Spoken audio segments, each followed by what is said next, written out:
Oke, kita ketemu lagi di sesi ke-6 mata kuliah organisasi.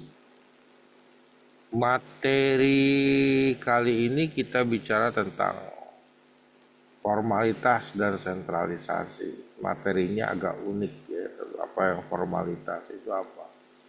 Tapi sebelumnya saya mau jelaskan atau mau mengingatkan lah ya, diskusi sebelumnya dan tugas keduanya diisi ya. Saya akan coba tunggu sampai hari Rabu ya, tugas keduanya baru saya nilai. Karena masih banyak yang belum mengisi saya lihat ya. Saya coba selesaikan hari Rabu untuk tugas. Nah, kemudian juga Anda jangan lupa diskusi-diskusinya ya diisikan. Untuk diskusi saya ingatkan sama Anda, beberapa diskusi sudah ditutup ya. Jangan lupa menyelesaikan. Jangan berlambat-lambat karena saya khawatirnya malah tidak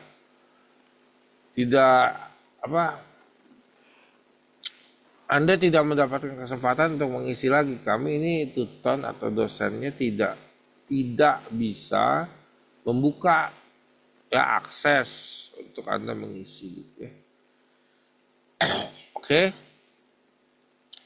Nah, tapi hari ini saya mau coba menjelaskan sedikit tentang organisasi. Nah, organisasi itu macam-macam ya. Ada organisasi pemerintahan, ada organisasi yang pemerintahan itu publik ya. Ada yang organisasi swasta atau perusahaan bisnis. Nah, saya sebetulnya lebih banyak di perusahaan bisnis ya, tidak di swasta. Oke, kita bicara tentang formalisasi. Itu apa sih? Ya, formalisasi itu adalah bentuk di mana sebuah perusahaan secara formal ya melakukan tindakan-tindakannya gitu ya. Faktor formal itu apa? Nah, sederhana sih faktor formal itu bicaranya ya. Nanti Anda bisa lihat sendiri ya di modulnya ya. Apa itu formalisasi? Tapi saya mau bicara tentang formalisasi dari sisi organisasi atau sebuah perusahaan organisasi. Formalisasi itu bicara peraturan dalam suatu organisasi atau perusahaan bisnis ya. Ada aturan mainnya. Ada peraturan-peraturan di situ yang harus ditetapkan, apalagi yang mungkin di pemerintahan ya penuh dengan peraturan gitu ya. Ada undang-undangnya. Tapi di perusahaan bisnis lebih fleksibel, tapi harus dijalankan secara tepat. Gitu ya. Karena perusahaan bisnis Anda salah mengimplementasi peraturan yang ada, otomatis perusahaan itu bisa mengalami kerugian gitu ya. Kemudian ada prosedur yang harus dilakukan. Prosedur bisnis itu macam-macam ya. Nah, di dalam organisasi perusahaan itu macam-macam divisinya. Saya ambil contoh kalau perusahaan swasta itu kan ada sumber daya manusia atau SDM, ada juga bagian penjualan, ada juga bagian kalau dia produksi atau ini ada bagian produksi ya kalau manufacture. Berbeda-beda perusahaan bisnis itu. Ada perusahaan yang cuma retail yang Anda bisa lihat ya, retail apa gitu ya. Dia hanya jual barang jadi, tapi di situ ada prosedur yang dilakukan. Gitu ya. Misalkan seseorang harus masuk ke dalam retail itu apa? Ada apa di situ? Ada barang yang dia mau beli. Nah, tapi untuk menyediakan barang yang harus dibeli ada prosedur bisnisnya. Nah, itu yang harus dilihat gitu di dalam sebuah perusahaan Ya, jadi perusahaan besar juga kan sekarang, perusahaan retail. Nah, ini nggak nggak menjadi sempit, tapi semakin lebar gitu loh. Bagaimana Anda melihat sebuah peraturan, kemudian ada kebijakan di situ. Nah, kalau dalam perusahaan bisnis lebih ke kebijakan, ya peraturan-peraturan undang-undang seperti itu, tapi pemerintahan tidak, undang-undangnya harus ada gitu ya. Nah, kemudian juga ada pelatihan.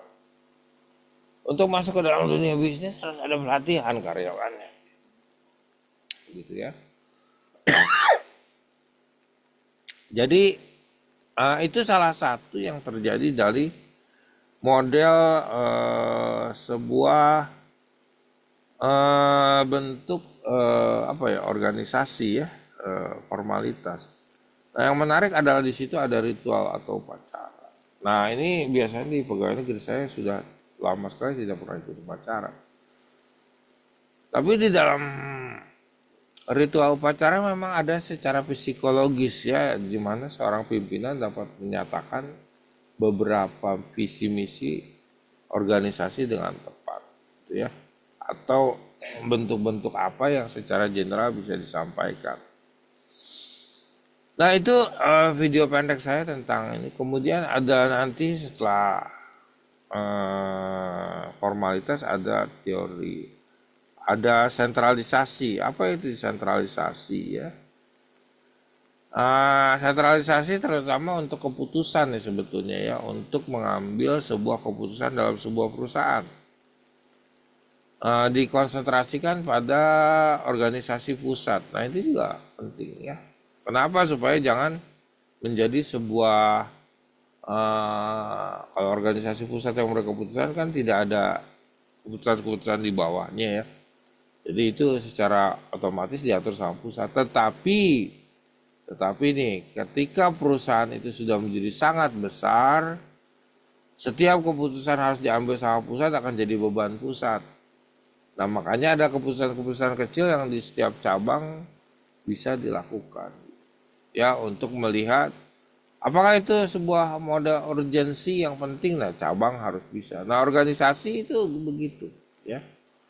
Nah, video pendek ini sekian saya dulu, karena memang harus video pendek gitu ya.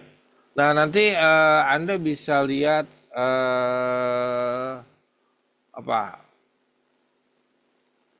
materinya di PowerPoint yang sudah disediakan. Juga jangan lupa Anda harus mengisi diskusi serta tugas-tugas sebelumnya ya. Jangan lupa, ini masih banyak yang belum saya lihat. Baik, segitu saja dulu. Sukses selalu, tetap sehat dan tetap smart dalam belajar.